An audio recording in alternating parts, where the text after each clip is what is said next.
Well, for many of us, now is the time to join the gym, trial a meal kit or download that new wellness app. But before you do, consumers are being warned by the federal government to be on red alert with a rise in subscription traps. It's the worrying new trend that sees traders and businesses using tricky tactics to make unsubscribing an almost impossible task. So what do you need to know before signing up, and how can we cancel a subscription without jumping through hoops? Yeah, for more, we welcome Seven Finance expert Gemma Acton. Hello, Gemma, nice to see you. Why are we seeing a rise in subscription traps? Well, remember, for businesses, it is so much cheaper for them to keep onto an existing customer than to try and win over a new customer. So they are not afraid to engage in a whole manner of dirty psychological tricks to make it really, really difficult for you to unsubscribe. Yeah, why is it so hard to get out of these online payments? Because we looked at something 2 years ago, we're still getting the emails and the like we don't want to be involved anymore.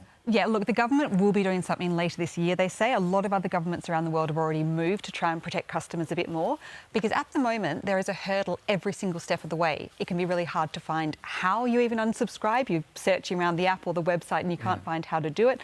Links often don't work to take you through to unsubscribe. They can make you call a number and wait on the phone for ages, so you give up.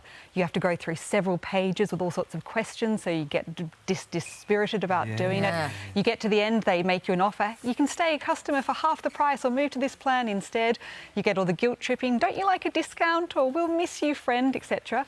And then if you actually do manage to unsubscribe, they'll come chasing after you with texts and emails offering you to resubscribe. So people shouldn't have to go through this just to get rid of a service they don't want anymore.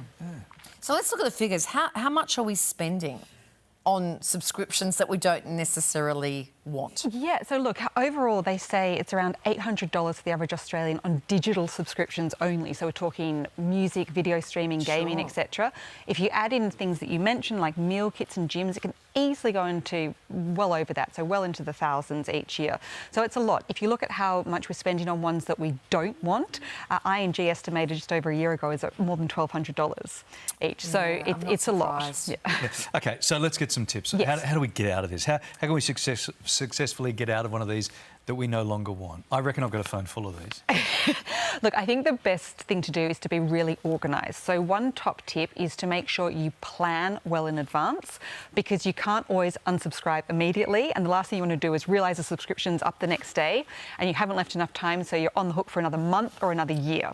So that just happened to me with a magazine. There you go. Yeah, in January, it clicked on me, like, so you've successfully for another 12 months. I was like, no thanks. Yeah, and now I'm stuck. So that is actually another really good point. As soon as you sign up to something, go in and make sure you opt out of auto-renew, because many places will sign you up for auto-renew and you might not even know about it. They might have put it in the fine print, of course, but you don't actually, you're not very aware of that.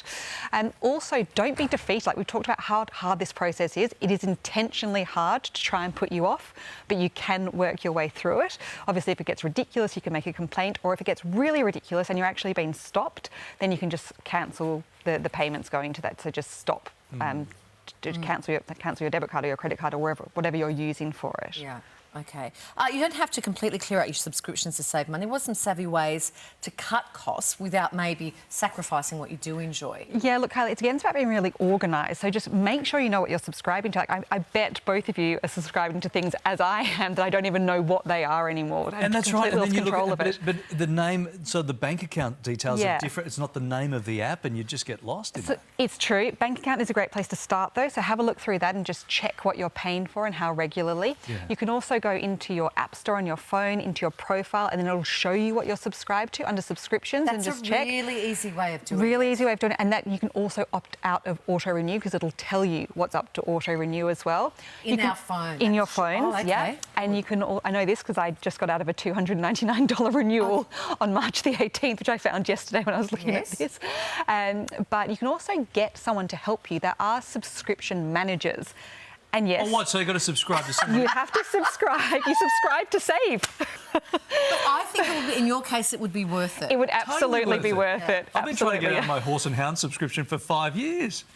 No, I would like that help. Yeah. So they'll go through, they'll point out to you everything you are subscribing to and how you can get out of it. So there are several things you can do. Don't forget as well, like, if you're not sure if you want to subscribe, just cancel it. They're always going to welcome you back. No business is going to say, we're not having you back if you change your mind and do realise you really want it. And the chances are you're going to get a new customer discount anyway. So don't feel too trapped. With that app to help you unsubscribe from Yeah. what you've subscribed. Do I have to use my real name? Because there's some things that I'm a bit embarrassed about. I wouldn't mention on national television, Larry, but I don't know. There are several services. I'm sure you can Yeah. find one that I always that use the lets you get name away with it. Matt Shervington when I do stuff online. It's just better. Yeah, good to see you, Gemma. Thank you. Thanks,